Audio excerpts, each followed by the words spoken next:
We'll start with 3 Oms. Om.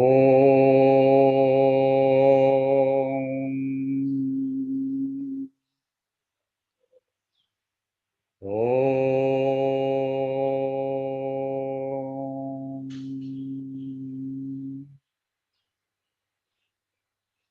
Om.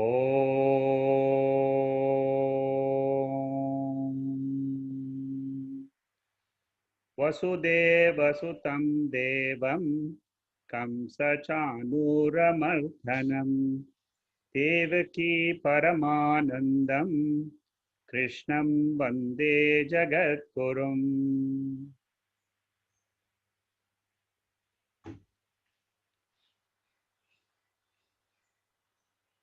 We are in the 5th chapter of the Bhagavad Gita today. And the title of this chapter is Sannyasa Yoga. The first 4 chapters so far, what we have seen, I will tell you in a nutshell. Chapter 1 was the story of Mahabharata and the setting up of this entire text. What is the background? Chapter 2 was the surrender of Arjuna to Lord Krishna as a disciple. And then Lord Krishna became the guru for Arjuna. Arjuna's problem was delusion in life, delusion which was caused by ignorance about who he was. All of us, right from birth, have the same problem. We do not know who we are, right from birth till today. We are all searching for our true nature. So Lord Krishna started explaining to Arjuna why he was in sorrow. And the first thing he discussed was, Arjuna, you consist of 2 portions. One is called as the Prakriti, the nature, which is called as Anatma, the material part, consisting of 5 elements, which is born, undergoing changes, and it will not remain the same. This is the first part of all of us. The invisible part, unknown part for Arjuna was his nature as Atma, the Atma Tattvam, which is called as the pure awareness consciousness principle. The same problem we also face. We also are made up of 2 components. The material component consisting of the Panchabhutas, which is called as Prakriti, constantly changing throughout our life. Very, very important point we should remember. We should learn to understand this aspect in us. There is something which is constantly changing in me, which is the matter portion, and which is made up of the 5 elements: space, air, fire, water, earth. The entire world is made up of these 5 elements. And the entire world is also changing. The invisible part, unknown part, is the Purusha part. Purusha means the spiritual principle, the consciousness principle. It was hidden for Arjuna, it is hidden for us. So in the chapter 2, from verse number 12 to 25, Atma, Anatma, Vivekaha was taken up. And then Lord Krishna said, you must know this Atma to get rid of sorrow. In chapter 3, 4 and 5 and 6, the Lord focuses on the Jiva part, the material part, and he wants to express the way in which we can know the Atma by purifying the material component, which mainly consists of our mind. So, chapter 3, chapter 4, chapter 5, chapter 6 are all for the purification of the mind, which is made up of 3 gunas of Prakriti. Prakriti means nature. The 3 gunas are Sattva, Rajas, and Tamas. Sattva stands for Jnanam. Rajas stands for action. Tamas stands for inertia. These are the 3 components of the human mind. And these 3 components are undergoing a change 24 hours of the day. We are constantly facing this change in the human mind.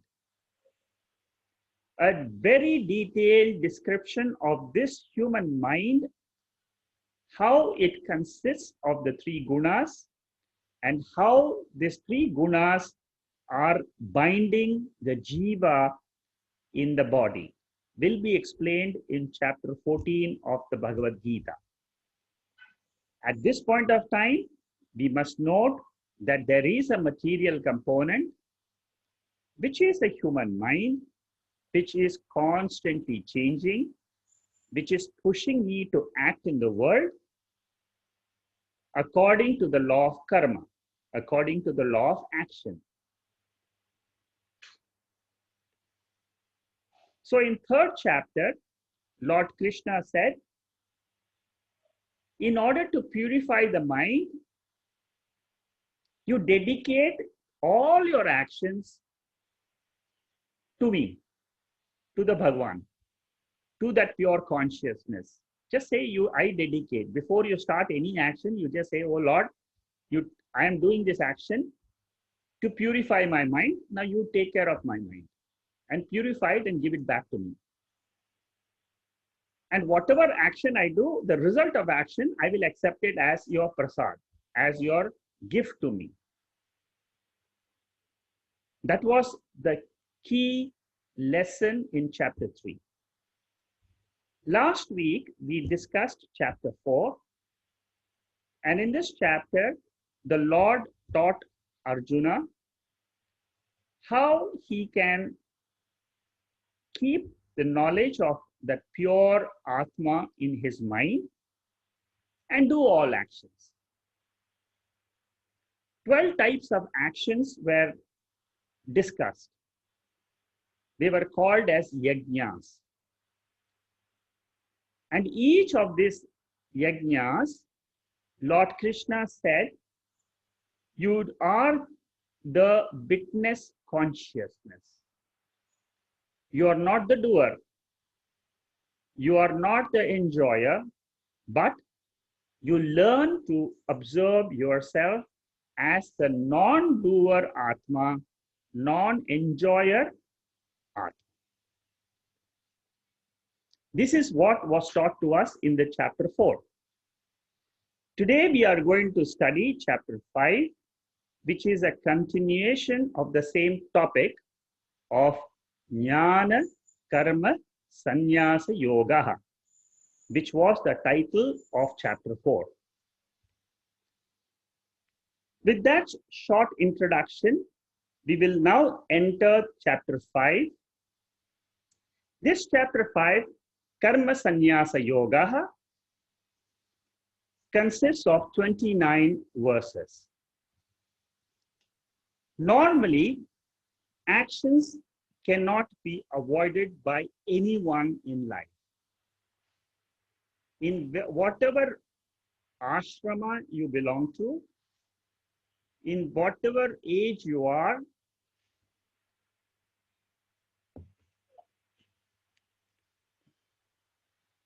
well, so what we are doing is that all actions which are done,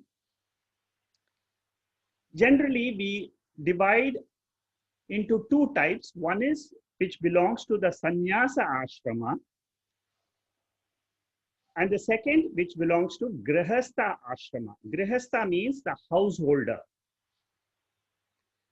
This is a chart which compares the two types of actions done by the two types of people. Sannyasa means a person who wants to focus his entire life on the study of the scriptures. And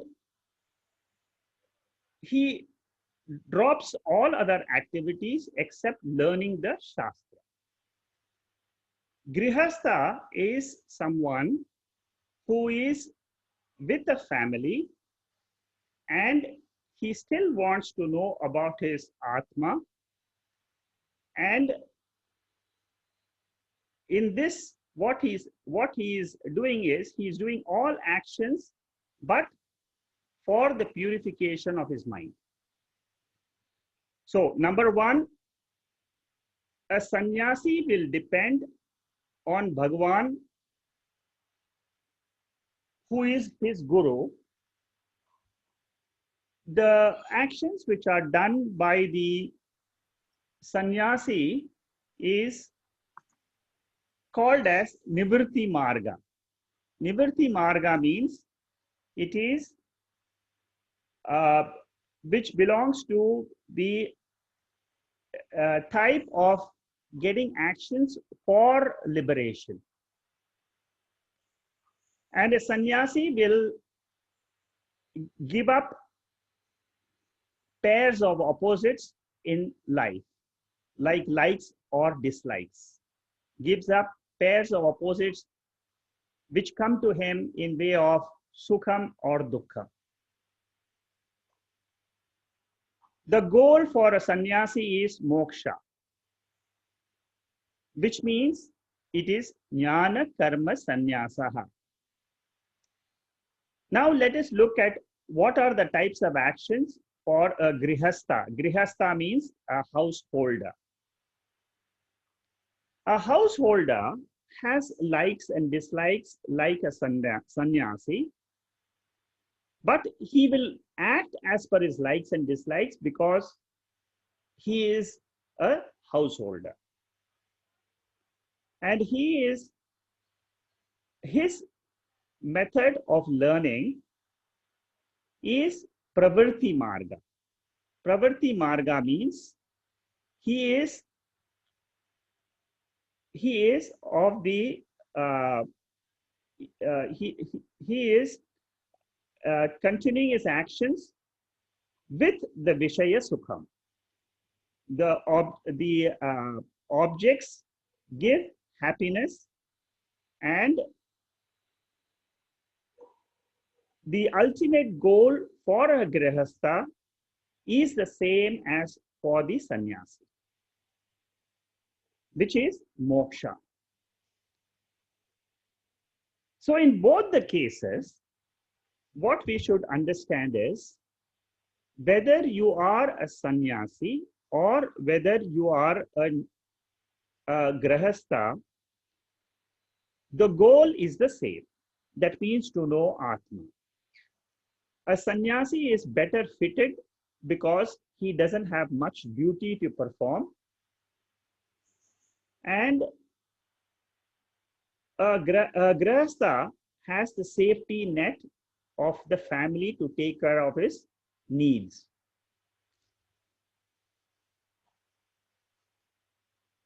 These 29 verses are divided into 3 topics. And the 3 topics are Nishtha Dvayam, Yoga Dvayam, and Sadhanas. Nishtha Dvayam means what are the 2 lifestyles which are there for all of us. Yoga means what are the actions which we need to do? How do I perform those actions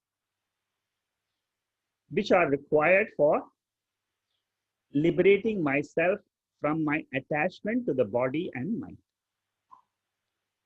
Sadhanas are the preparatory disciplines.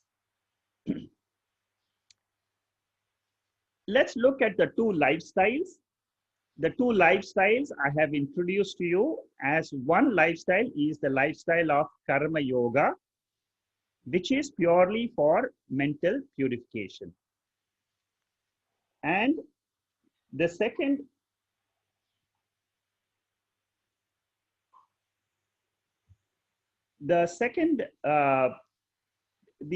one is Jnana Yoga. The Jnana Yoga is what is called as Sankhya. It's impossible to get this knowledge without Karma Yoga, and Karma Yoga is incomplete without Jnana Yoga. So these 2 lifestyles are complementary. They are required for mental purification. Ashtanga Yoga, which many of us are familiar with, comes as a part of Karma Yoga.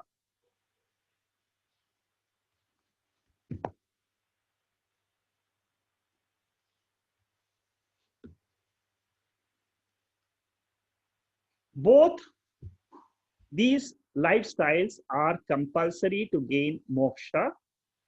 So the first route is first do Karma Yoga and then you go into Jnana Yoga.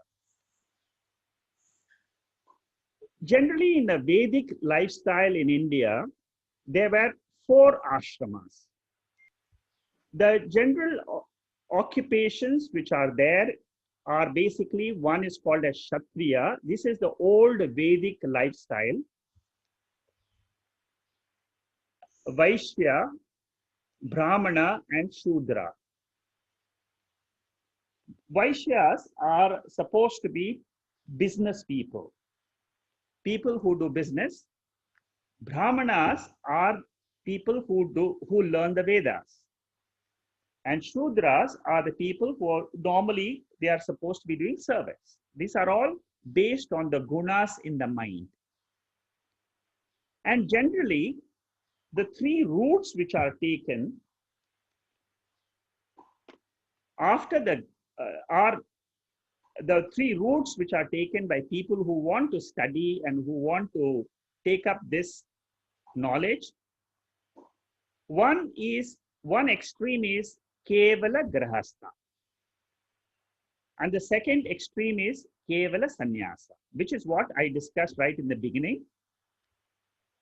That Kevala Grihastha means a person who does all his activities as a householder, and he does all the samskaras. Samskaras means duties in life. And then he also manages to learn the Karma Yoga. He manages to learn through Karma Yoga the knowledge of Atma. And what is the method? The method is internal renunciation, or what is called as mentally renouncing that I am the Karta. The sannyasi also what he does is he skips the Grihastha portion. He doesn't get married. Therefore, his duties are very, very limited. He follows the path purely to gain jnanam. Therefore, what happens is he has a quieter lifestyle. It is not ideal for purification of mind, but it is good for direct jnanam. He manages. The disadvantage of a sannyasi is he doesn't have any setup or funds. And what usually used to happen in the Vedic times was a grihastha will follow the third route. He will go through the householder ashrama up to the age of 40, but nowadays it could be up to the age of 60. Then what he will do is he will slowly reduce his duties at home, reduce, not give up, and learn about Atma, which is what we are all doing now. We are taking some time off to understand what is my real nature. So normally people will go from say 60, 65 up to 70, and then after that they will, this period between 50 to 70 is generally called as vanaprastha. Vanaprastha means a retired life where one spends a little bit more time on learning the knowledge about our true self. So the third route is what we are all following. Some rare cases are there who are geniuses, like Ramanujam, who was called the tiger of mathematics. Or in Gita language, they are called as yoga brishta. Yoga brishta means right from birth, they have talents which they have brought from their previous births. For example, if you have meditated a lot, if you have studied a lot in this birth, then next birth you will come readily prepared to start where you stopped. Those people, this topic will be discussed later by Lord Krishna in chapter 6. And so this is how the lifestyles of different people and how they change their lifestyle to understand more about their real nature. The first verse of this chapter, now we are looking at the two lifestyle, how it expresses, how it is discussed in the verses number 1 to 7 in this chapter.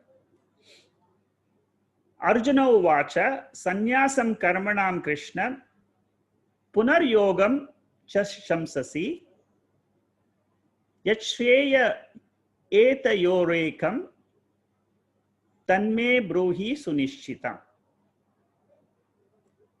So Arjuna is asking, you praise the renunciation of action, and at the same time you're asking me to do action.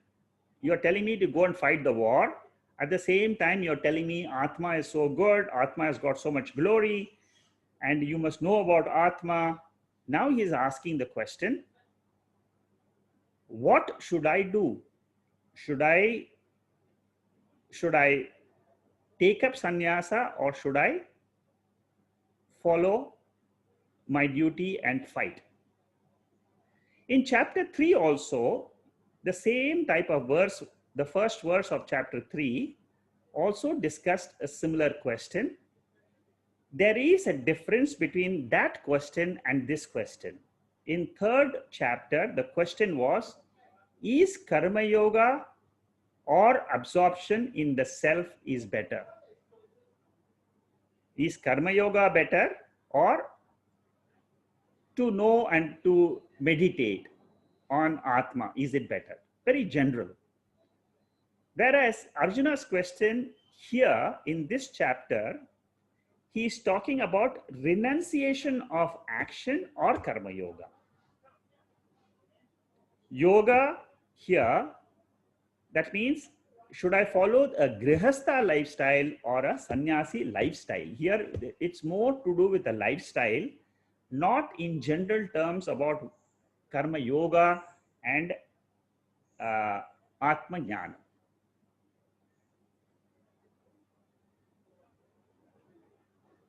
The two lifestyles are given two names here. A householder's lifestyle in this chapter is called as yoga, and the sannyasi lifestyle is called as sankhya. So don't get confused between these two terms. They are technical terms which are being used in this particular chapter for these two lifestyles only. Sannyasam karma yogascha nishreyas karavubhav. Second verse. Here he says that between the two, Lord is praising a householder. He says Grihastha is superior than Sannyasa. Always you will find that Lord Krishna throughout the chapter, he will praise a Grihastha. He will say, Sabash, well done. Go and fight. Go and do your duty. Get up. Uttishtaha. He will all the time praise a Grihastha because he himself was a Grihastha. Lord Krishna was a householder. Arjuna was a householder. Both were not sannyasis. So again in this chapter you will find that Grihastha is what is being, even in the other chapters, again and again you will find he'll say Bhakti Yoga is better, go ahead. But at the same time, what he really means, this is a starting point. He always, Lord Krishna knows our weakness, and he directly tells us that with reference to our weakness, we should go step by step in this entire journey. The one who is free from the pairs of opposites is free from bondage. This is how Lord Krishna says in this third verse. And he says, who is a sannyasi? A sannyasi is a one who is free from the pairs of opposites, means that he has got more control over his mind. He is already ready. And a person who is fit, has a good prepared mind, he is praised in the Bhagavad Gita, he is praised in the Upanishads. Therefore, one lesson for all of us is we must learn to purify our mind. More and more we try to learn how to purify this mind. These are the initial steps. We can do meditation, we can do japa, we can do different types of disciplines. Each one may like a different type. Somebody may like to visit temples, somebody might like to chant something, all these are okay. These are all meant for purifying the mind. So verse 4 and 5 also are talking about the two lifestyles. And in the 6th verse, he says, with Karma Yoga, it is easier to learn because the mind gets purified by Karma Yoga. And he says here in the 6th verse that what really gives liberation is not the ashrama or the robes, orange robes you wear, but it is the jnanam, the knowledge you have in your mind. That knowledge liberates us. Therefore, the stress is on knowing ourselves. The stress is on trying to understand the Prakriti portion in me, which is the nature of 5 elements, and the Atma portion, the spiritual aspect in me. We must be very clear about this because we are a mixture of these two, and the more we understand that we are the Sakshi, the pure awareness consciousness principle, this entire process of liberation becomes easier and easier. Liberation is not tough, it is not difficult for a prepared mind. A prepared mind means what? A prepared mind means that one goes through the study of the Gita, the study of the Upanishads. By these two methods of study, we purify our mind. Yoga yukto vishuddhatma vijitatma jitendriyaha sarvabhuta bhutatma kurvannapi na lipyate. So here he describes a jnani, a person who realizes the self, the pure Atma. What he then knows is that this self in me is the self in all me, in all the beings. And who is the person who gets this knowledge? A person who is Vishuddhatma. Vishuddhatma means that he is knowledge predominant. He has a keen desire to get the knowledge. Who's pure? A sattvic mind is called as a mind which is ready for jnana. We will get this full description of what is the pure nature of the mind in the 14th chapter. Very beautiful chapter to understand the human mind. Vijitatma. Vijitatma means these are just the qualities of the mind. What happens is the intellect controls the mind of a Vijitatma. The person has developed his intellect through knowledge of the Atma. Therefore, he is able to control the human mind. Intellect is always superior to the mind. Intellect is a rational ability in all of us, the rational aspect, the method to reason between the right and the wrong, between Nitya and Anitya, what is permanent, what is not permanent, what is Atma, what is Anatma.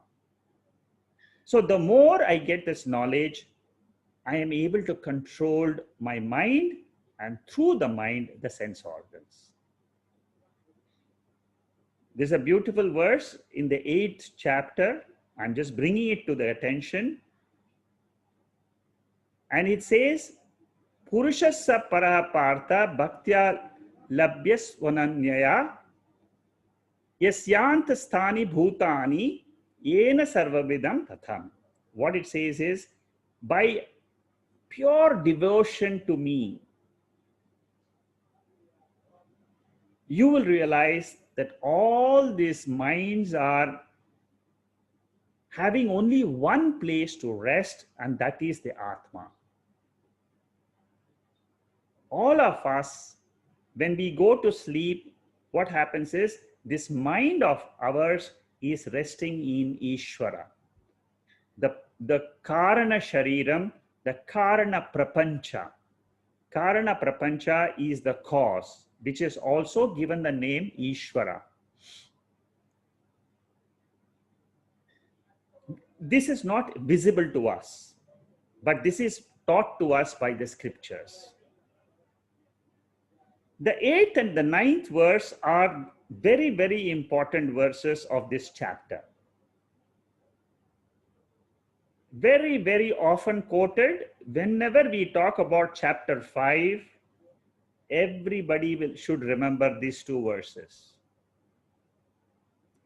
Naiva kinchit karomiti yukto manyete tatvavivit Pashyan Shrinvan Sprishan Jigran Ashnan Gachan Swapan Shasan Pralapan Visrijan Grinnan Nimishan Unminisham Indriyanendriyartheshu Vartante iti dharayam.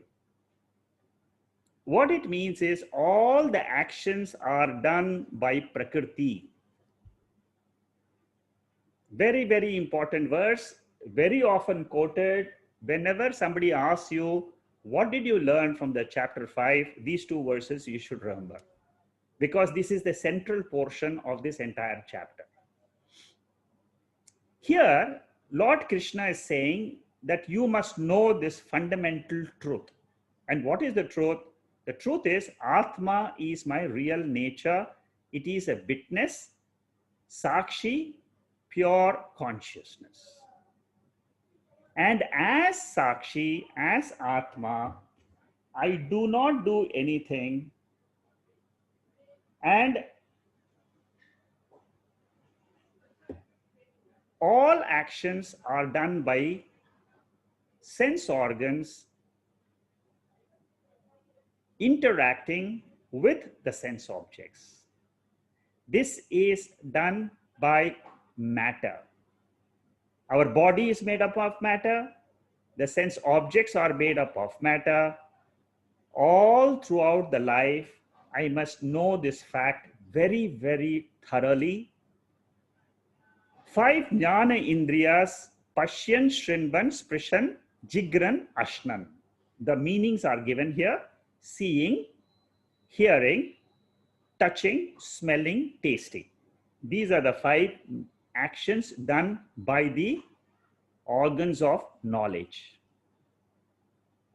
And what are the organs of actions? Gachan, Pralayan, Visrajan, Grinnan. Going, walking, talking, excretion, holding, Grinnan. Shwasan is breathing. Breathing represents all the pancha pranas: prana, apana, vyana, samana, udana. Then it also includes upapranas. Upapranas are the subsidiary pranas, which are also pranas, like Naga, Kurma, Devadatta, Dhananjaya. These are all discussed in a text called as Vedanta Or in yoga sutras of Patanjali, you can get more details of these pranas. So all this, the 5 Jnana Indriyas, Karma Indriyas, Pranas, and the 4 Antakarana. Antakarana means the mind, intellect, memory, and the ego. So all these 4 categories are all actions done by the Prakriti. It is not that Prakriti does this action independently. Very important, we should remember. I, the Sakshi, in my presence, this is happening. In my presence, they get folded up in sleep. I, the Sakshi, have nothing to do with these actions. And as pure Sakshi, I am called as Paramarthika Drishta. Paramarthika Drishta means it is an absolute plane in which there is no action happening, but it is an absolute plane. Actions happen in a relative plane, whereas Atma is in the absolute plane. In the last chapter, this particular verse I said was very important. Karmanya karmaniya pashet akarmani cha karmayaha sa buddhiman manusheshu sayukta Krishna karmakrita. Very important verse of chapter 4. And here it is, the verse number 8 and 9, which we have discussed. In the last chapter, what it said was, he who recognizes inaction in action, which means he recognizes Atma. which does no action. Sì, però la cosa è che And the one who recognizes action in inaction. Action in inaction means that in the presence of Atma, in the presence of Atma, the entire activity takes place. Very beautiful. These are important verses. If you don't understand, you can ask me again. I can explain to you. But we must remember the explanation is with reference to Atma. Because right in the second chapter, Lord Krishna says, you are Atma. You are the pure consciousness. There is no action which you instigate, but in your presence things happen, like the sun in whose presence all actions take place on the earth. Verses 10, 11, and 12, they are all talking about Karma Yoga, which is similar to what was discussed in the chapter 3. Normally, we say karma phalam belongs to the ego I. What we say here is karma, all actions we offer to the sakshi, and then we learn to drop the karta in the actions. See, this, you must understand what this means is, in your own mind, we have to deliberately bring a thought. I am not the karta. Prakriti is doing all actions. That's all. It is an internal thought which one brings up in his own mind and says, I am the pure Sakshi. In my presence, these are happening. I am not tainted by any action which takes place. Therefore, as I am not the doer, I am not getting the benefit of the result of actions. If I am the ego, which is our normal action, normally, what do we think? We think I am doing the action. I am the body, I am the mind, I am. When I'm connected to the body and mind in the waking state, what happens is an ego comes up. The I notion comes up. This I notion is the culprit. This I notion thinks that it has got the power to do all actions. And it keeps thinking that it is reaping the benefit of all the actions. This is where we have to cut. This is where we have to dissect our understanding. The I notion is the ego. The one which gives the power to the I notion is the Sakshi. This point we must be very clear. This is the main thing which has been discussed in the Saddarshanam in the Wednesday class. Ramana Maharshi dissects this I notion. Kayena manasa buddhya kevalendrigarepi yogina karma kurvanti sangam taktva mashnude. So here in the 11th verse, how do the yogis, they purify the mind, purify the ego? He is explained, the yogis who have abandoned the attachments to the actions. That means, I say this is an internal cognitive process.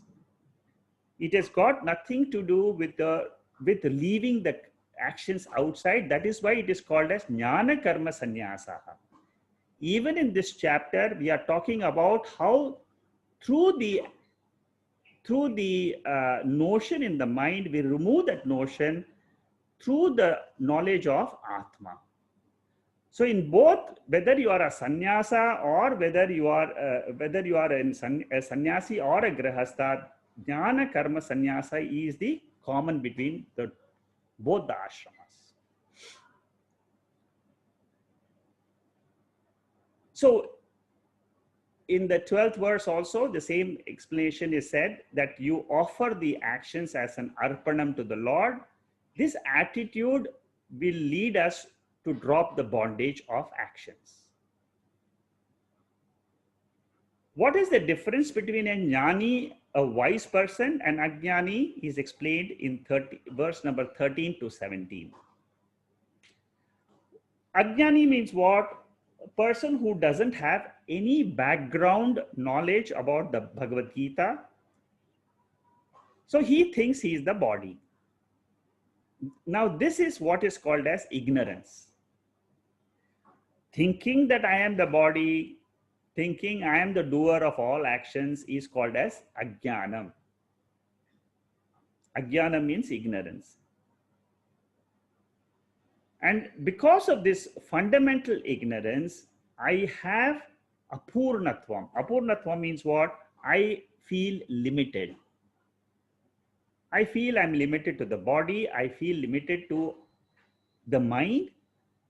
This is the nature of a person who's not exposed to the Bhagavad Gita. As you learn the different chapters, you will come to become a jnani. A jnani means what? A jnani is a person who has got the background knowledge of the Gita. And what is this basic background? What does the Gita teach us? I am the consciousness in the body. I am not a doer. I'm not an enjoyer. I am full. I don't need any actions. By my nature is what? My nature is purnatva. Exactly like my experience in my sleep. I am purnaha. I am not at all affected by anything in the creation. And I am not a karta. In sleep, nobody is a karta. Nobody is a bhokta. Karta means what? Doer. Bhokta means what? Enjoyer. So if I have this knowledge that I am that pure consciousness, then what happens is, irrespective of where we are, in whatever situation we are, we will know that it is the nature which is acting. Nature means it is the ego I which is acting. Ego is common to all of us. The moment we wake up, the ego comes. And through this ego, what happens is, I recognize I am the body. Suppose the ego was not there, as in sleep, I will not know that I am the body. I will know I am Atma. Because that's what the scriptures are teaching me. Jati, neti, kula. Jati means species. I am a human being. Niti means all the rules. Kula means the family background. So for a jnani, because he thinks he or she is a jnani, there is no jati, there is no niti, there is no kula. It is abhavam. That means one doesn't think that one thinks that he or she is the pure consciousness which doesn't have these titles. Nirvana Shatkam, Navarna, all the verses of Nirvana Shatkam, a beautiful text of Shankaracharya, describe the same thing.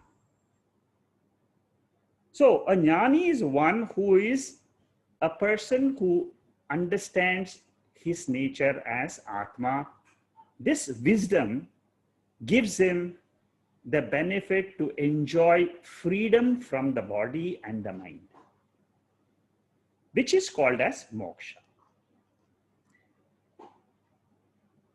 So with this knowledge, we mentally renounce, and Arjuna was told that Atma never kills or gets killed in the 21st verse of the 2nd chapter.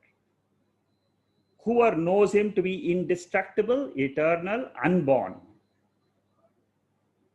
So these are the qualities of Atma.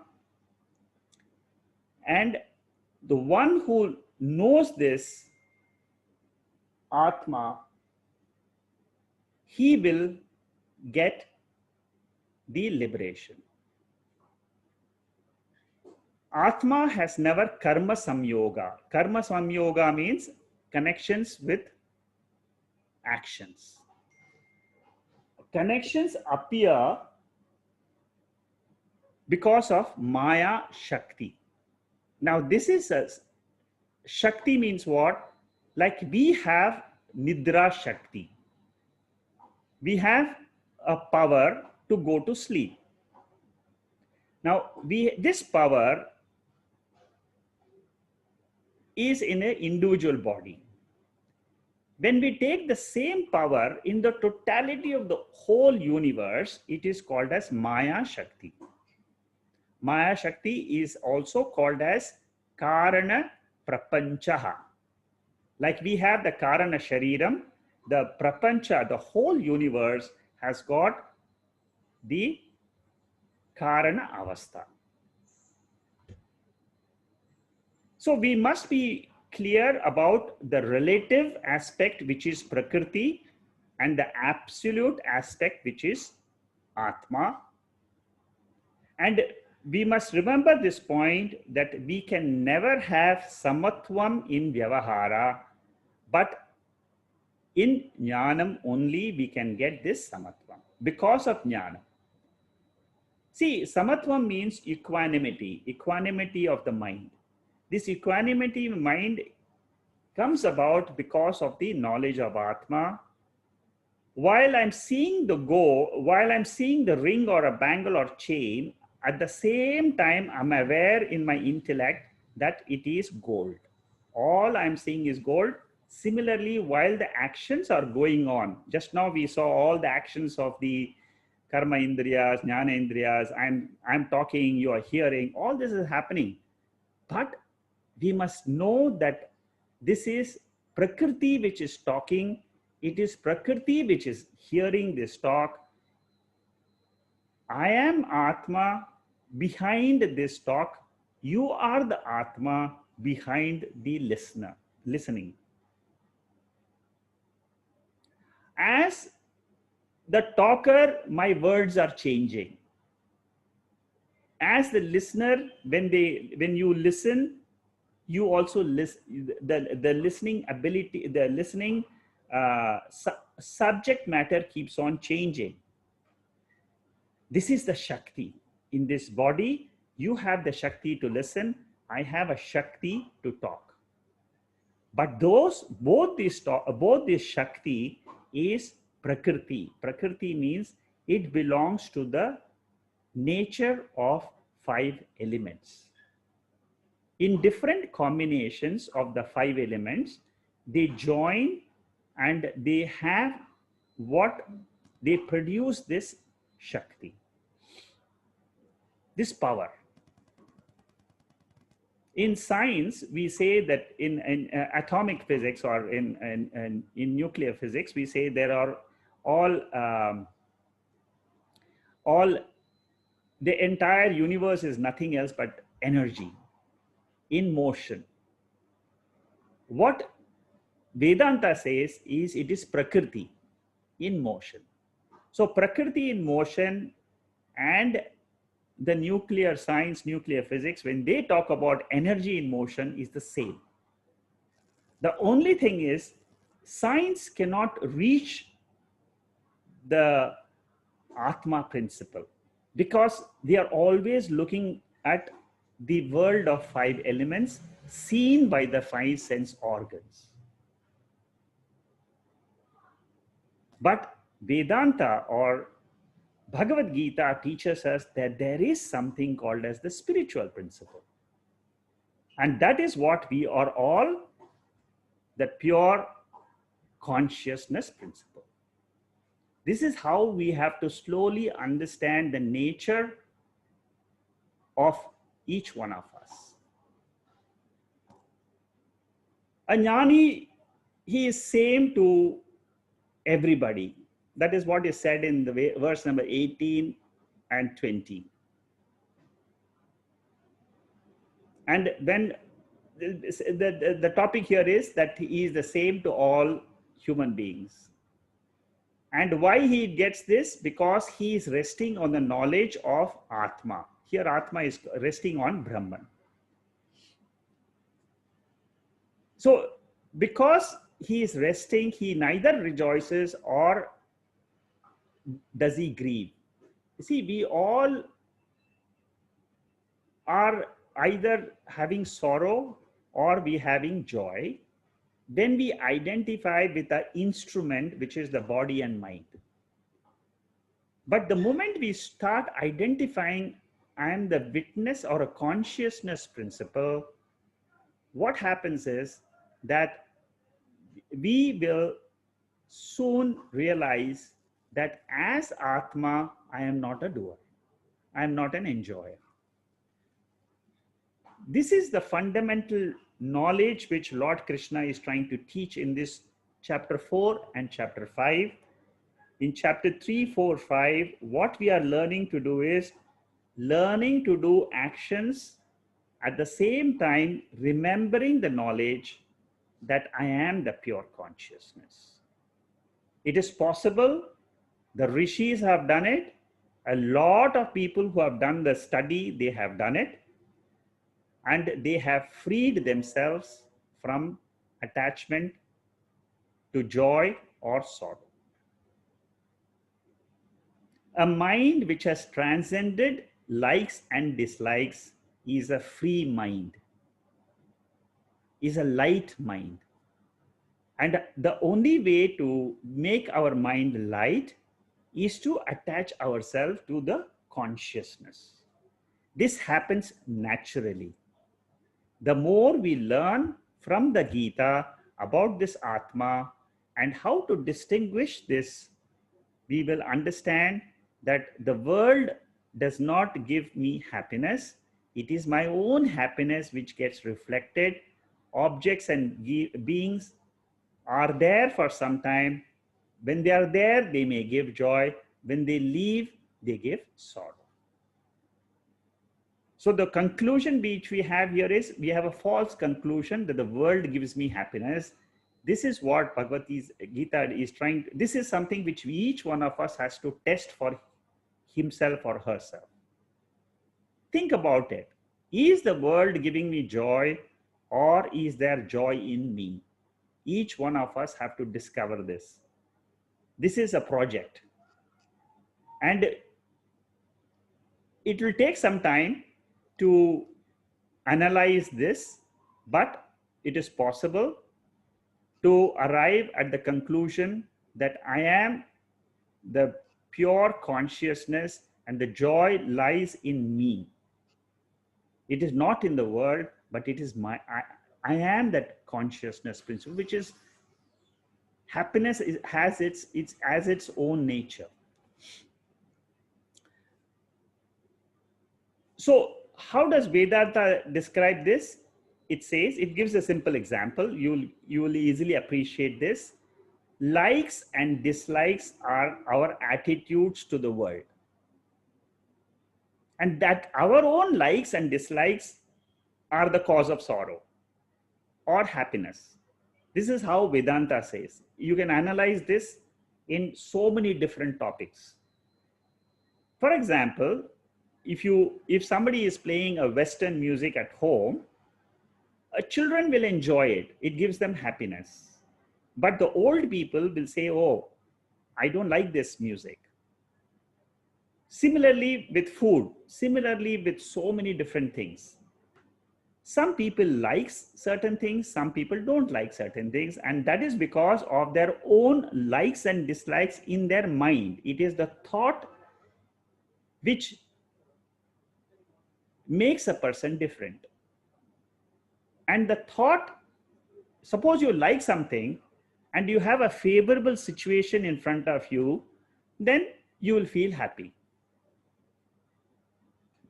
That means it is a thought rising and telling you, oh, I like this situation. I like this food. I like this movie. I like this iPad. I like this mobile. I don't like this movie. I don't like this mobile. I don't like this computer. I don't like this talk. Some people love the thought, some people don't like the thought. So what is the difference? The difference is in the attitude, it is the difference is in the thought. And each of these thought is a reflection of consciousness. Consciousness is there. I am the consciousness. In my consciousness, this thought is arising. I am witnessing this thought.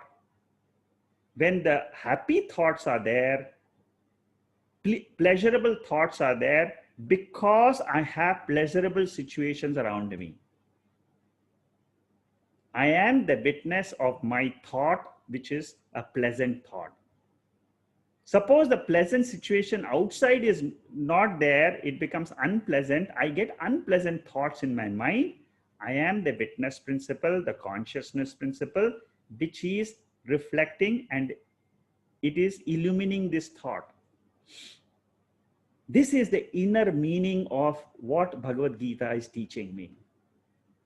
As we learn the 14th chapter, as we go from chapter to chapter, different types of knowledge will come to us. And ultimately, the knowledge what Bhagavad Gita gives me is, I have Atma Darshanam. We should always remember in every chapter, I will get the Darshanam. Darshanam means what? It is the vision, a change in my vision. My Swarupam is Ananda. The world cannot improve my Ananda, which is my own nature of consciousness. This is, each one have to experience this in oneself. This is how Gita teaches us. But then ultimately, we have to experience it in our own antakaranam. What are the different types of sadhanas? That means, what are the disciplines I should follow? That is explained, that's the third topic. It was also discussed in the third chapter, where Lord Krishna taught us how to take care of desire and anger. These are two fundamental emotional problems for all of us. How to handle desire? Three methods are taught. Indriya Nigraha means control of sense organs, control of manaha, mano nigraha, and viveka. Viveka means discrimination between right and wrong. These are the three methods by which we control desires. What do you mean by Indriya Nigraha? Indriya Nigraha means we physically avoid certain situations which bring me desires, which cause desires in my mind. And Mano Nigraha means what? I don't allow the mind to develop a tendency, Ashubha Vasana. In chapter 2, we were told how this Ashubha Vasana rises in the mind. Dhyayato Vishayan Pumsaha Sangashto Shupajayate Sanghat Sanjayate Kamaha Kamat Krodho Vijayate. When a man thinks of objects, attachment for them arises. From attachment, desire is born. From desire arises anger. This is absolute psychology. Bhagavad Gita is a fantastic study of the human psychology. Every chapter tells us how to analyze our mind. Every chapter of the Bhagavad Gita. It's a lesson in psychology. And if you are if you study psychology in college, you will appreciate this much better, because the clarity of the human mind which you can get, especially in chapter 14 of the Gita, you can never get in any other psychology textbook. No other text can deal with such a depth to understand the human mind, not only understand the human mind, but also techniques to tell us how to develop this human mind. So Viveka, we have seen in chapter 3. I have gone through these verses, so I will quickly run through them. As fire is enveloped by smoke, mirror by dust, embryo by the womb, the wisdom in us, that means the Atma is in us, is covered by this desire and anger. For all of us, these are the two fundamental obstacles to the realization of Atma. And this can be discovered. That means you can have the wisdom of Atma by different methods. And what are the methods? The senses, mind, and intellect are the seeds of desire. That is the knowledge which we must learn. And the moment here I have that this is where the desires are lying, then it becomes easier. I'm not saying very easy, because it takes a lot of energy, lot of time, lot of patience to develop the human mind. It is not easy at all to change the pattern of thoughts, to reduce the quantity of thoughts, to develop the quality of thoughts. It's a lifelong process. For each one of us, it's a big project. But the study of Bhagavad Gita helps us in enhancing this process. We understand clearly the nature of the objects, Vishaya Sukham versus Atma Sukham. Atma Sukham is superior.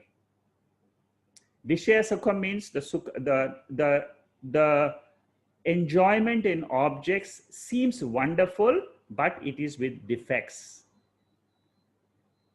All of us can go through the joys in the world, but we must remember one point: the objects of enjoyment have a beginning and have an end. When the end comes, we feel dejected. We feel that it gives us greed to have more and more enjoyment in future, or it gives us a frustration. It causes anger in us if we don't get what we were expecting from that transaction.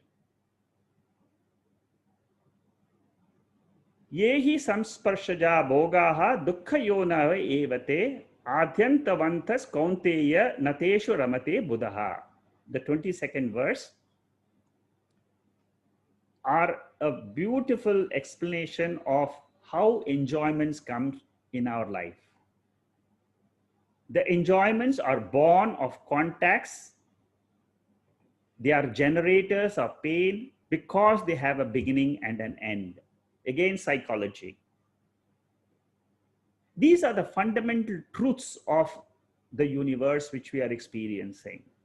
And Bhagavad Gita gives us this knowledge of the fundamental truths. What it says is there is no tripti. Tripti means there is no fulfillment in sense pleasures.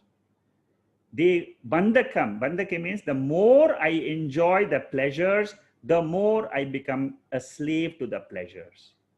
Today I want 20 things to be happy. The more I understand I don't need things to be happy, happiness is my own swarupam. Then what will happen is I will generate dispassion with the world. How to win over the desire with the self unattached? This is the 21st verse. It says, he finds happiness in the self. That means I learn to understand that this desire or anger is nothing else, but it is the guna. It is the nature of the human mind. There are 3 gunas, which I said will be explained in the 14th chapter. One of the gunas means it causes action. It causes action in the human mind. That means the human mind has got 3 types of climate. Every second, this climate keeps on changing. Sometimes I want to go after knowledge. Sometimes I want to do more and more action. It is inborn in us. Sometimes I don't want to do both. Neither I want to use my jnana indriyas, the organs of knowledge, which is my eyes, ears, nose. And sometimes I want to use my action. That means I want to run. I want to do things. I'm not happy if I don't do things. So understand that these two belong to Rajoguna, anger and desire. They are both emotions. If it is expressed outside, they become violent. If it is not expressed, they become a volcano inside. And how to manage this anger? Manage anger which has already come is basically by patience. Shamaha. Not allowing the anger to come. That means this is the second step. There are two methods. The first step is whatever has come. Suppose I already have anger and I'm facing anger. What do? I have to develop the quality of patience, which is called as titiksha. And not allowing the anger to come itself is developing the quality of the human mind. If the anger comes, the first step what we need to do is get away from the place. If possible, suppose somebody is angry with you. Your first reaction should be, can I just move away from this current situation? Let me handle it tomorrow. Because now is not the correct time for me to handle this problem. Move away. Suppose somebody is too angry and is, you try and get out of the place, go to a beach or go and watch a movie or go and do something else.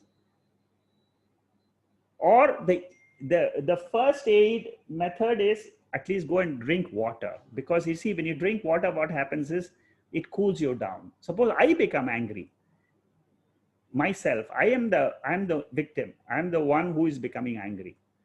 So learn this first aid technique of either getting out of the place because it's making me angry. The second method is basically to talk through it, analyze, resolve. These are all, which is common sense, which we all know. But the main thing we should remember, what Bhagavad Gita is teaching us is, it is the guna of Prakriti. It is a guna of the 5 elements, which is what is making me angry. It is not me. It is something other than me, which is the human mind.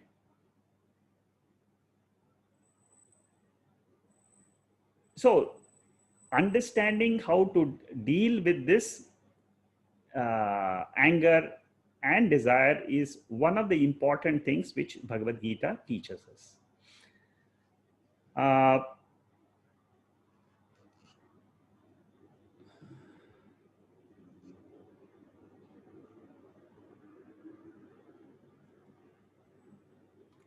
Who is a yogi? Or before that, one of the things they say is that not having any expectations from the external world as much as we can, that will also reduce the cause of anger in us. Swami Chinmayananda, he always says, any appointment with future is an expectation. That means this should happen to me or this should happen to others is an expectation. And he says it is a cause of disappointment. So he says, don't have an expectation. That is the best way to avoid anger. It's a thing which we can try it out. Suppose I don't have expectations from my spouse. I accept whatever he does. Then the chances of you becoming angry are reduced. Or with children. I mean, okay, fine. The children are children. Again, the ultimate knowledge is this is a quality of the mind which is born of Prakriti, which is born of the 5 elements. And I learn to observe this as a guna of the mind. One who controls these 2 impulses is a yogi, according to Bhagavad Gita. Desire and anger, if you have controlled, then you are a yogi. You are a true yogi. Because then you can pursue Jnana Yoga. And who is a person who is free in life? Very beautiful definition is given in the 24th verse. One who is happy within, who rejoices within, who is illuminated within. That means he knows his mind 100%. That yogi attains freedom. And he is the one who can claim that Aham Brahma Asmi, which is the ultimate in spiritual science. So an ultimate person who becomes illumined, that means a person who understands that he is the Atma, and he is the one, it is that Atma which is illumining the human mind, which has got different situations, different climates. Every second, the human mind is changing. If you or we can learn to do this in life, this gives us the freedom. Very important verse, the one which teaches us a buddhi, an intellect which is illumined about its own nature, gains absolute freedom.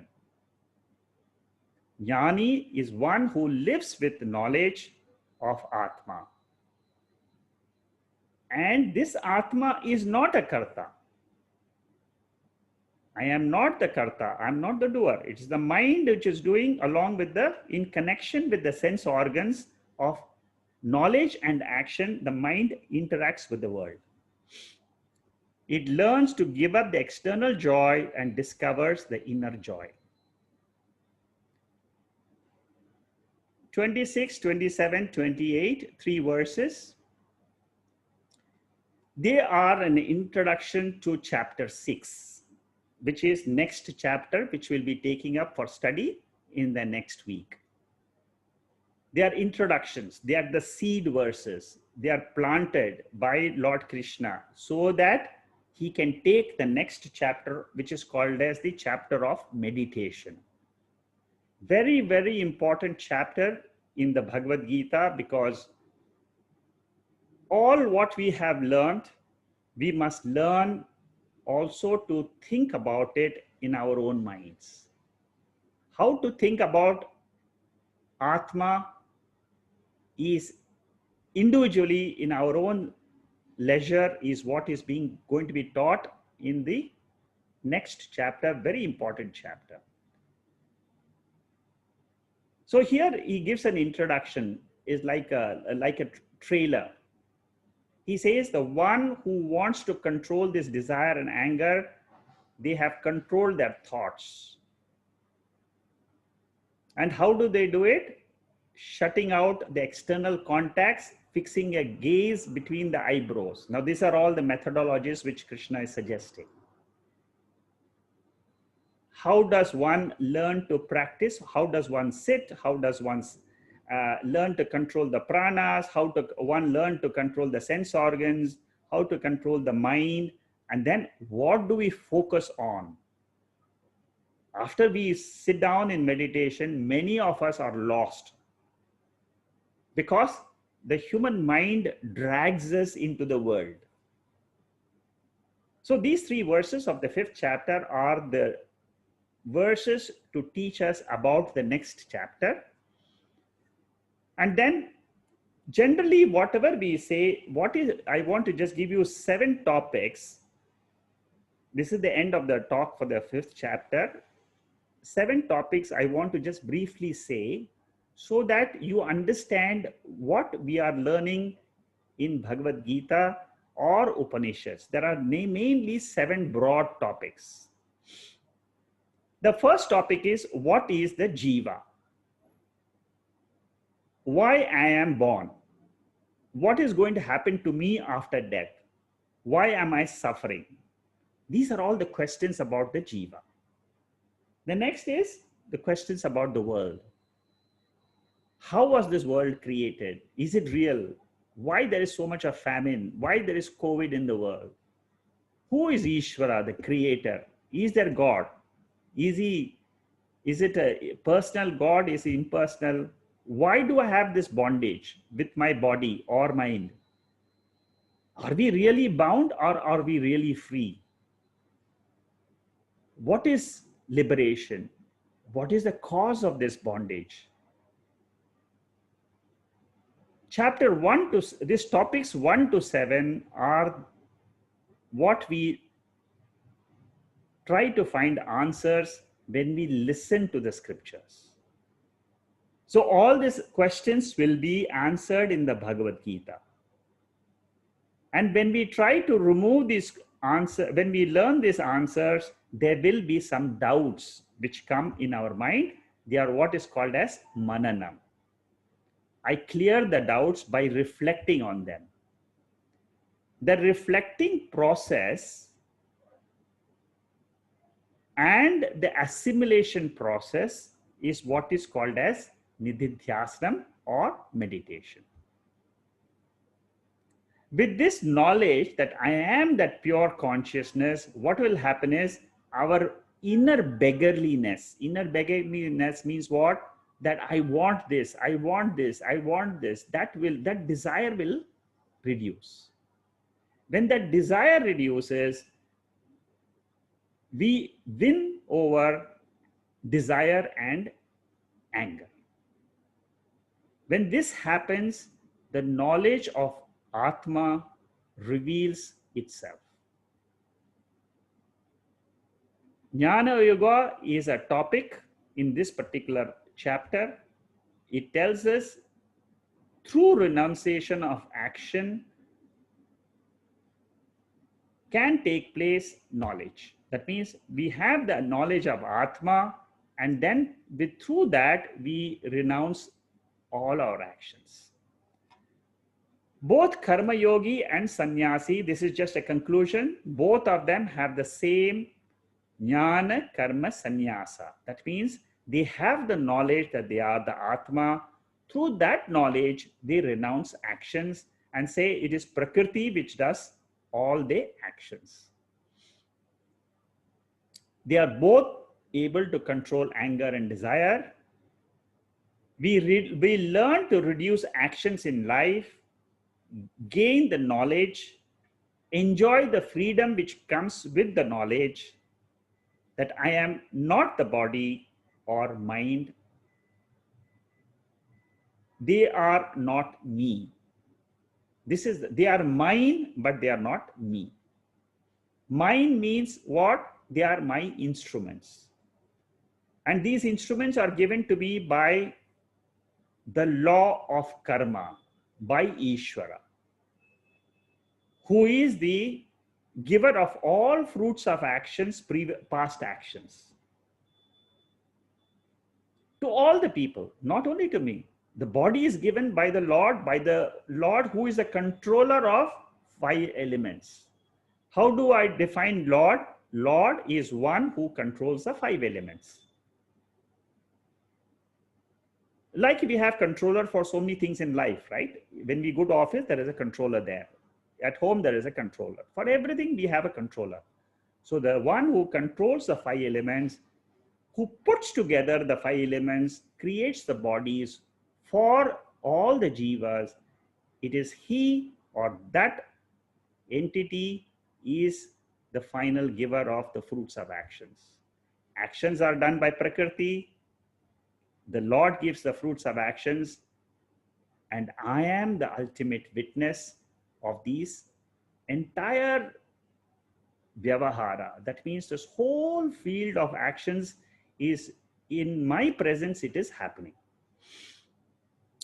So with that, we come to the conclusion of this chapter. Next week, we are going to take the 6th chapter, a very important chapter. Try not to miss that chapter because it's an important chapter, not only in the Bhagavad Gita, it is also important from different practical aspects also, because we learn how to control our mind through meditation.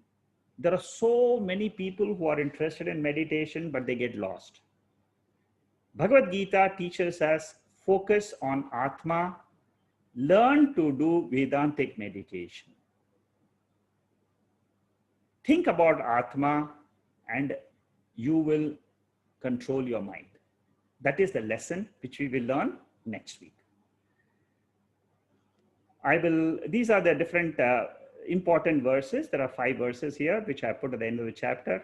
So with that, we will close for the day, and then we'll see if there are any questions. I will try to answer.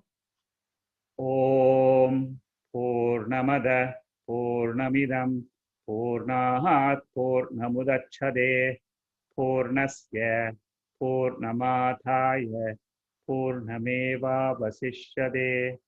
Om Shanti Shanti Shanti. Hari Om Shri Guru Pyo Namaha. Hari Om.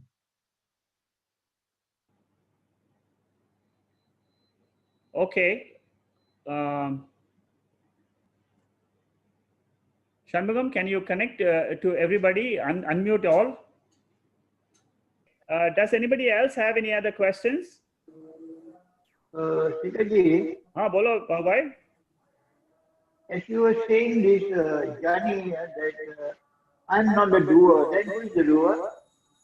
The doer is a reflection of consciousness in the mind. You know, that ego, you know, that ego in us, the mind together with consciousness becomes a doer in all the bodies. So it is basically, it is called as Prakriti, nature. Nature is doing action in my presence. Prakriti. Yeah, nature is doing action. I am the observer. That's all. Nature is doing the action, I am the observer. Yes, I am the consciousness principle. I am the only consciousness principle.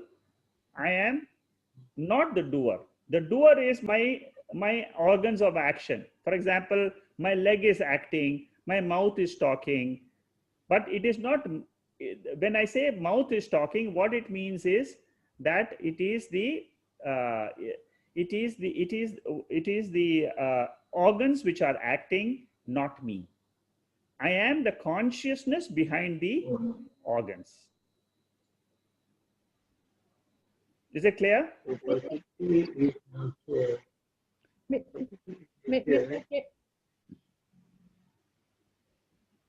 Mr. Shekhar, Yeah, Jacqueline, I have the same question on the doer and enjoyer. So the doer and enjoyer, they are in a pair, and there is no control in any of us. It is just a nature. It has to happen, right? Yes.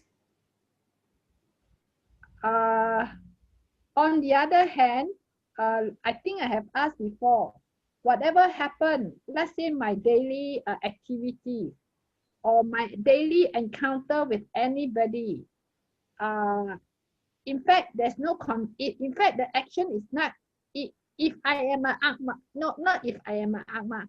I am an Atma. But all this is like it was illuminate for me to do it, and not that I want to do it. Whether I'm angry, I have desire, or I'm enjoying and I'm having pleasure, right? Yeah. See, what we have to do is now, what Bhagavad Gita is teaching us is something new for all of us. The first thing is, it is new. I have never learned this before. Now this is something new which I have to try it out. Now,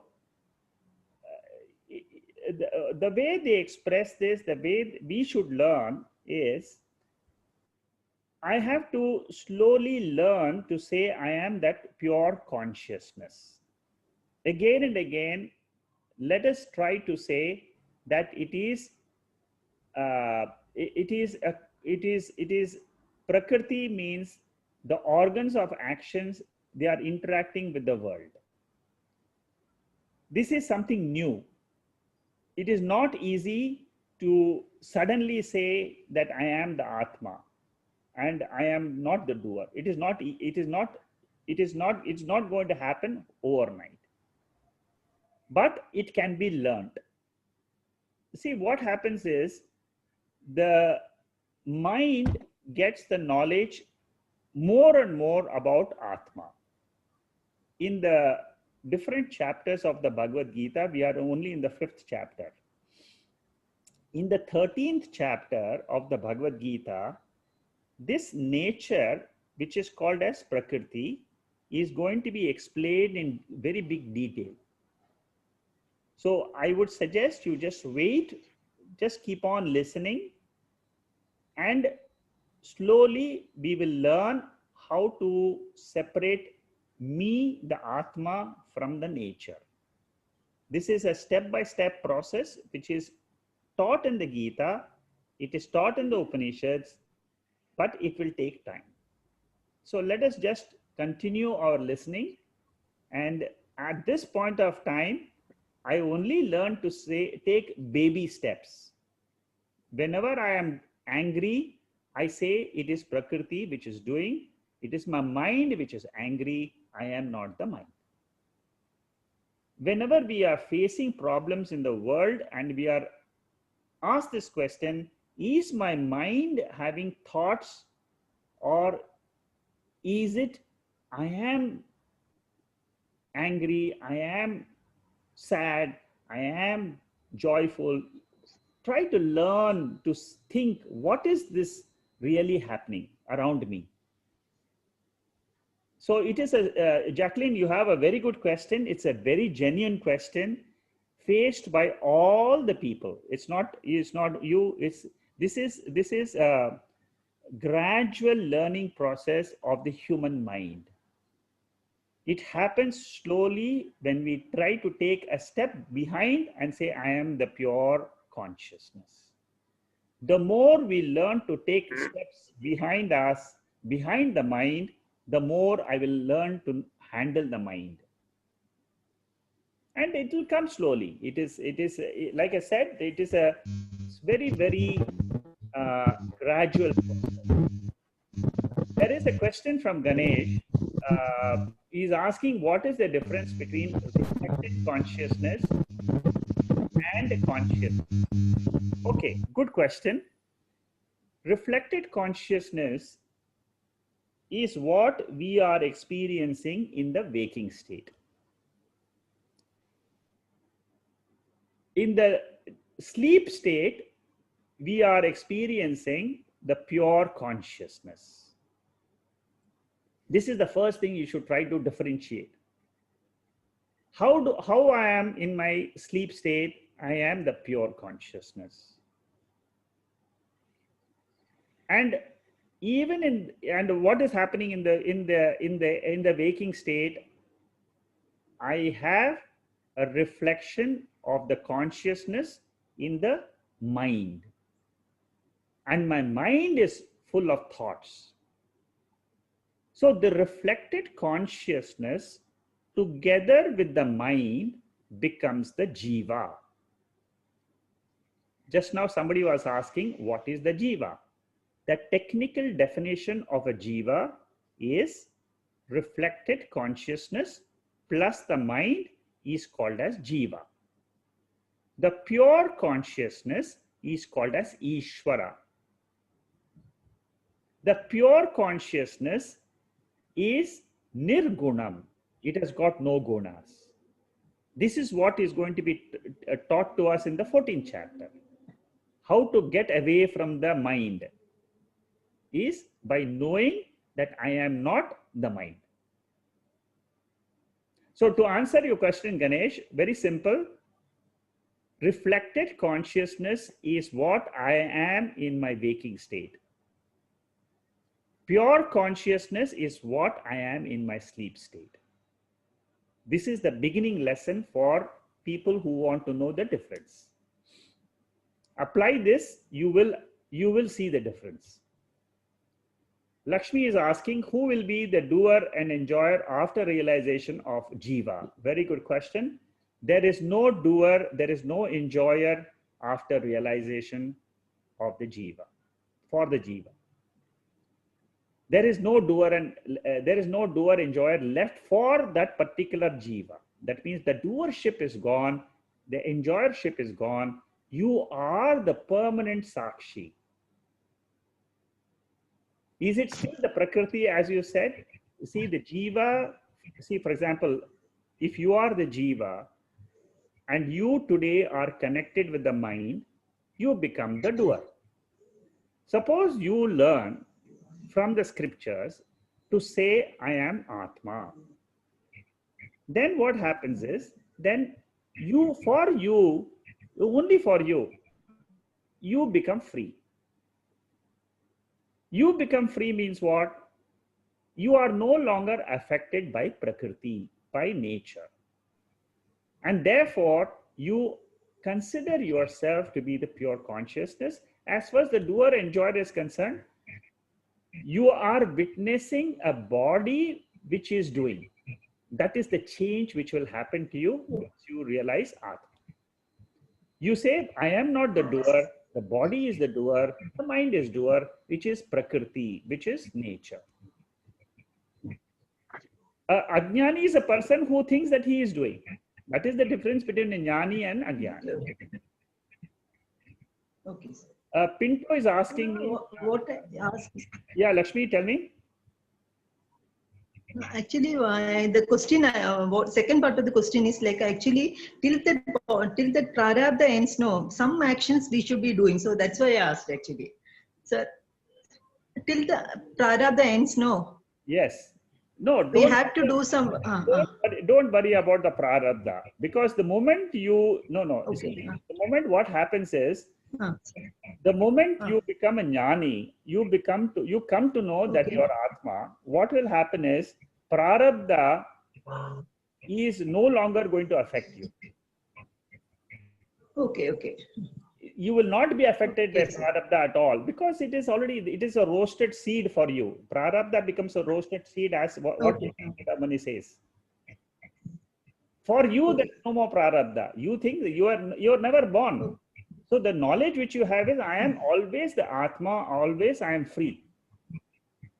So the body is acting, the body will go, then you are just observer like anything else. You see, like you today, you observe, you observe so many things in the world. They're all objects for awareness for you. Okay. I see the house, I see the car, I see so many. So the body is also an object of awareness for you.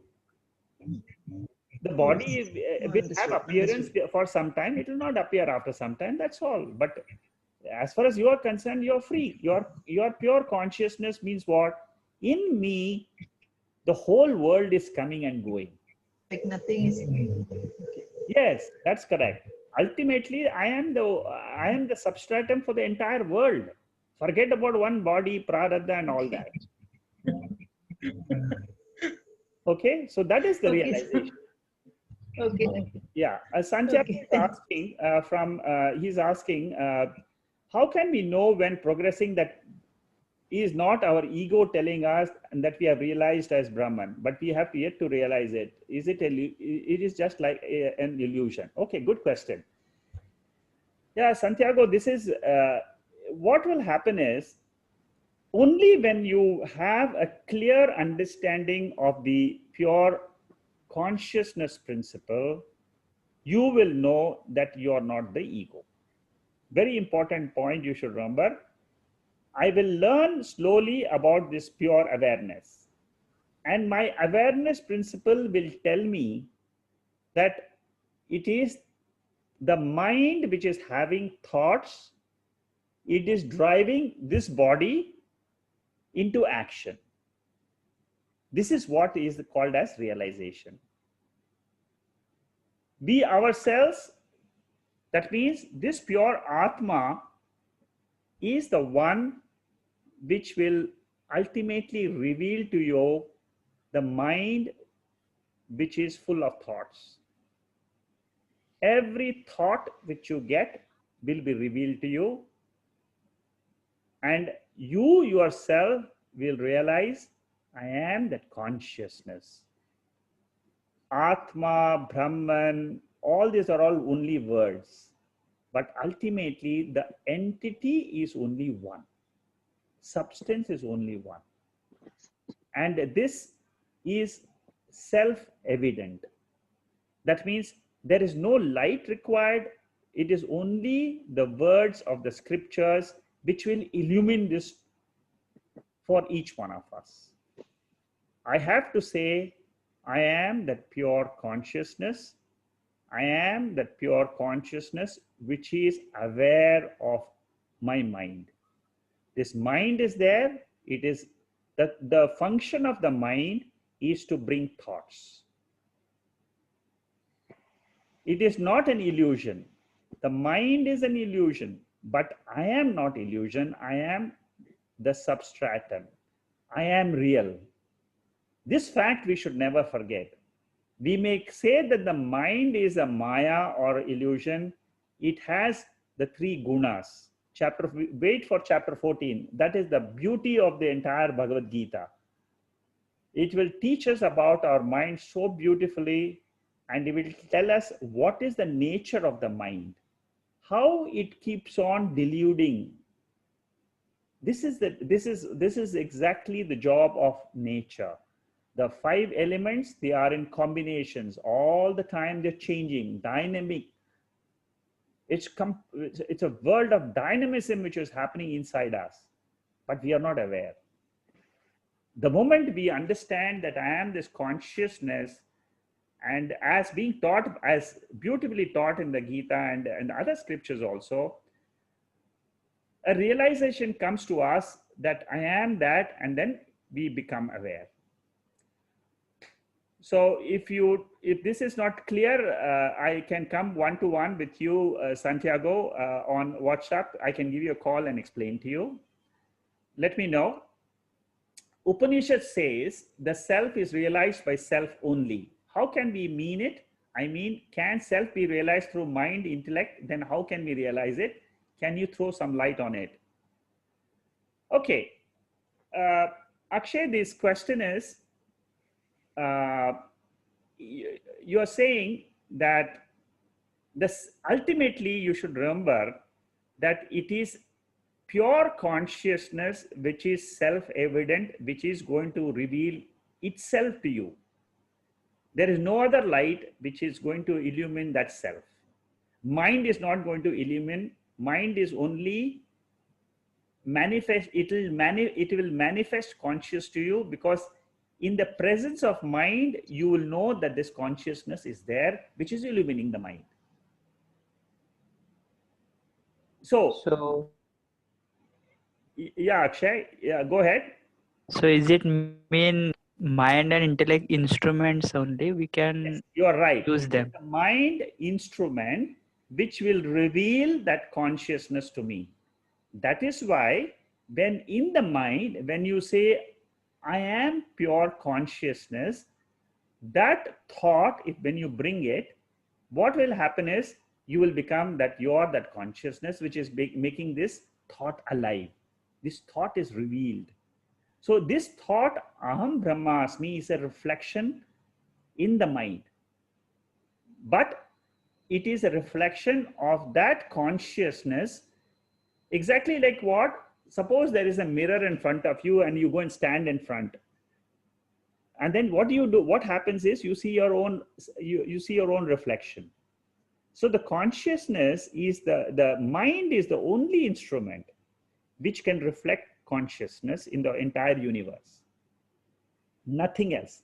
Like what? Like the mirror. Mirror is something which can reflect. A stone cannot reflect your face. So like the mirror is our mind. And the moment that you are able to see that thought, immediately you will know, oh my God, this is what it is. Who is seeing this thought? Who is becoming aware of this thought? It's me. And I am that consciousness. That's all. This is what is being revealed by the Bhagavad Gita. This cannot be revealed by anything else in the world. It is only the scriptures which reveal, oh, there exists some phenomena in this world called as consciousness, and this consciousness is eternal. It never dies. And it is my nature. So what happens is I become aware of my eternal nature. And that is what gives me joy. Nothing else in the world gives joy, because every other joy is not permanent. And this nature is explained by the Bhagavad Gita. When this happens to us, each one of us will realize it. It's a guarantee by the Gita and the Upanishads. We are not the first people treading this path. People have listened to the Gita, they have listened to these verses. These verses are the one which reveal the Atma. They are slowly making our mind purer and purer by giving us different tips.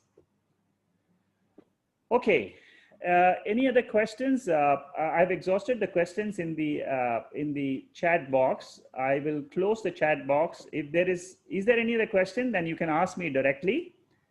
Srikaji, Bolo? Yes? in the Gita it says the Lord is the doer and the enjoyer, right? The Lord is the doer. And the enjoyer. Yeah. See, what happens is, so I'm confused between these. Yeah, okay. This is going to be explained in the 13th Who is the doer and who is the enjoyer? Yeah. See, this aspect of who is the doer, how does this ego come? All this is explained in Saddarshanam, and it is also explained in the Bhagavad Gita in the later chapters. In the 13th chapter, the Lord will teach us that this doer is nothing but a reflection of that pure consciousness in our mind. You see, the pure consciousness exists by itself like what? Like in our sleep. The body is inert. Body can't do anything. Body doesn't know that it exists. So there are two things which are there in the world. One is an inert body. The second is a conscious self, which is always conscious. Now, in between these two, there is a new entity which comes up, which is called as the ego, I. This ego comes only in the waking state, or the dream state, or the sleep state. So in these three states, what happens is the ego comes. Ego is what? It's a reflection of the consciousness in the mind in the three states. That is the doer and enjoyer. Suppose you're sleeping, there is no doer. The body is sleeping, it is inert. But who becomes the doer? As soon as you wake up in the morning, all of us has got a notion. I am. And that notion is together with the physical body. And then immediately we get connected to our mind. So the I which is coming up as a reflection in the waking state is the doer. This doer principle goes to sleep. Then what happens? In the sleep condition, it says, I am a sleeper. The doer becomes what in dream? It says, I am a dreamer. So the same mind, when it gets attached to three different bodies, becomes the doer. Waking state, it is attached to the gross body. Dream state, it is attached to the mind. In the sleep state, it is attached to the ignorance that there is nothing in the world. That is also a body. So the doer is only an appearance. Waking state is like a dream. It is like an appearance. So this doer is basically it is like it is a mystery. It's a mysterious entity. That is what Saddarshanam is also teaching us. On Wednesdays, you are attending the class. Same thing Saddarshanam Ramana Maharishi is teaching us. So that's why in the Gita it says Lord Krishna is a doer and the enjoyer. Yeah, he So says, I am confused between these two subjects. you're right. I mean, it's a confusing words because Lord Krishna says, I am the actual doer because without me, the consciousness, there is no doership at all. Without the reflection, Yeah. there is no doership at all. Mm. That is what it means. Without that consciousness in the mind, there is no doer. Therefore, that consciousness in the mind says, I am the doer. Are you clear now? Yeah, quite confusing. Okay. All right. Okay, thank It's, you. yeah. Okay. Okay. I will close the session today and then we'll continue the 6th chapter next week. Is there anything else? If there is anything, please send me a WhatsApp message or we'll take up the question in the next session. Okay. Sure, Secretary. Thank you and good night. Hari Om. Hari Om. Thank you. Good night. Thank you. Sir, thank you.